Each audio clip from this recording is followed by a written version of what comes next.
नमस्कार मित्रों, एक बार फिर से आपका स्वागत है न्यूज स्प्रेड पे। बड़ी खबर इस वक्त, मोदी सरकार ने कांग्रेस पर जबरदस्त एक्शन लिया है और जिससे विदेश में बैठे मां बेटे के होश उड़ गए हैं। क्या एक्शन है वो आपको बताऊंगा, लेकिन सबसे पहले कमेंट में आप कांग्रेस के बारे में क्या सोचते हैं वो मुझे कमेंट में बताइएगा। आखिर विदेश क्यों गए हैं मां बेटे ये भी बताइएगा, क्योंकि कांग्रेस तो ये कह रही है कि रूटीन चेकअप के लिए गई हैं, लेकिन ऐसी क्या बीमारी है जिसका रूटीन चेकअप भी भारत में नहीं हो सकता। खैर, ये उनका पर्सनल रीजन है। आगे आपको बताता हूं कि अब से कुछ देर पहले मोदी सरकार ने, मोदी कैबिनेट ने एक बैठक की और एमएसपी का ऐलान कर दिया, यानी किसानों को सौगात दे दी और न्यूनतम समर्थन मूल्य का ऐलान कर दिया है रबी फसलों के लिए।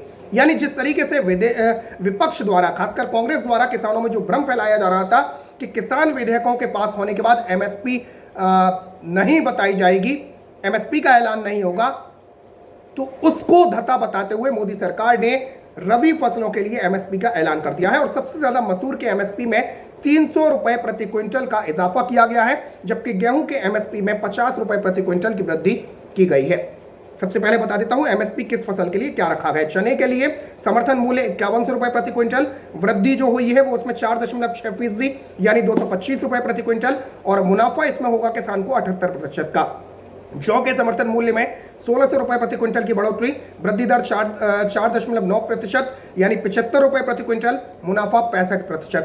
मसूर के समर्थन मूल्य में सबसे ज्यादा है 5100 रुपए प्रति क्विंटल, वृद्धि दर 6.3% यानी 300 रुपए प्रति क्विंटल, और मुनाफा 78%। सरसों और रेपसीड की 4650 रुपए प्रति क्विंटल, वृद्धि दर 5.1% यानी 225 रुपए प्रति क्विंटल, और मुनाफा 93%। कुसुम के समर्थन मूल्य को 5327 रुपए रखा गया है प्रति क्विंटल, वृद्धि दर 2.1% यानी 112 रुपए प्रति क्विंटल, और मुनाफा इससे होगा किसान को 50%। गेहूं का समर्थन मूल्य 1975 रुपए रखा गया है प्रति क्विंटल, वृद्धि दर 2.6% यानी 50 रुपए प्रति क्विंटल, मुनाफा 106%। धान का समर्थन मूल्य 1868 रुपए प्रति क्विंटल रखा गया है। अब से कुछ देर पहले प्रधानमंत्री नरेंद्र मोदी की अध्यक्षता में आर्थिक मामलों की मंत्रिमंडलीय समिति यानी सीसीईए ने फसल वर्ष 2020-21 जुलाई जून की रबी सीजन की 6 प्रमुख फसलों के एमएसपी में बढ़ोतरी को मंजूरी दे दी और केंद्रीय कृषि मंत्री नरेंद्र सिंह तोमर ने रबी फसलों के एमएसपी में बढ़ोतरी के सरकार के फैसले का ऐलान किया। तोमर ने कहा कि किसानों को लागत मूल्य पर 106% तक लाभ मिलेगा, जबकि न्यूनतम समर्थन मूल्य पर खरीद आगे भी जारी रहेगी। यानी जिस तरीके से जो भ्रम फैलाया जा रहा था किसानों के बीच जाकर कि न्यूनतम समर्थन मूल्य खत्म हो जाएगा, वैसा कुछ नहीं होने वाला। दूसरी चीज ये कि इन बिलों से फायदा क्या होगा। सबसे पहली बात तो ये कि बिल हैं कौन कौन से वो आपको बताता हूं और इनका फायदा क्या होगा और विरोध क्यों किया जा रहा है। बिल है राज्यसभा से जो 2 बिल पास हुए हैं वो है कृषक उत्पाद व्यापार एवं वाणिज्य संवर्धन एवं सरलीकरण विधेयक 2020, पहला ये है, और दूसरा है कृषक सशक्तिकरण एवं संरक्षण कीमत आश्वासन समझौता और कृषि सेवा पर करार विधेयक 2020। ये 2 विधेयक पास कराए गए हैं। इन विधेयकों के पास होने के बाद किसानों के लिए नए विकल्प उपलब्ध होंगे, उनकी उपज बेचने पर आने वाली लागत को ये कम करेंगे और उन्हें बेहतर मूल्य दिलाने में भी मदद करेंगे। जहां ज्यादा उत्पादन हुआ है उस क्षेत्र के किसान कमी वाले दूसरे प्रदेशों में अपनी कृषि उपज को बेचकर बेहतर दाम भी पा सकते हैं। यानी मान लीजिए कि अगर पंजाब में गेहूं का उत्पादन ज्यादा हुआ है और उत्तर प्रदेश में कम हुआ है, तो पंजाब के किसान उत्तर प्रदेश में आकर अपनी फसल को बेच सकते हैं।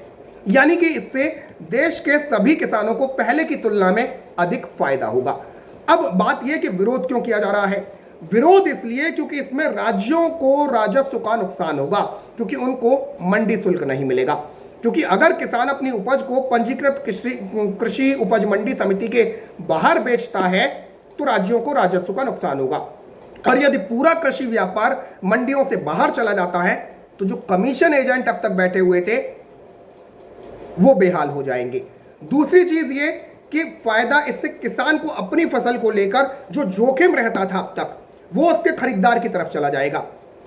इन बिल के मुताबिक किसान फसल से पहले किसी से अनुबंध कर सकता है, करार कर सकता है, और अगर भगवान न करे अगर मौसम के चलते उसकी फसल को नुकसान हुआ है, किसान की फसल को, तो उसको उतने ही दाम मिलेंगे जितना उसने तय किया था। यानी जो जोखिम था वो खरीदार की तरफ चला जाएगा जिसने उसके साथ अनुबंध किया है। उन्हें आधुनिक तकनीक और बेहतर इनपुट तक पहुंच देने के अलावा ये विपणन लागत को कम करके किसान की आय को भी बढ़ावा देंगे। लेकिन विरोध इसलिए क्योंकि जो अब तक जो सिस्टम चलता आ रहा था, इस सिस्टम में जो कमीशन खोर बैठ गए थे, जो बिचौलिए बैठ गए थे, उनको सबसे ज्यादा नुकसान होगा और इसी वजह से इन बिलों का विरोध किया जा रहा है। खैर फिलहाल के लिए इतना ही, अगली खबर आप तक जल्दी लेकर आते हैं, तब तक के लिए जय हिंद, जय भारत, नमस्कार।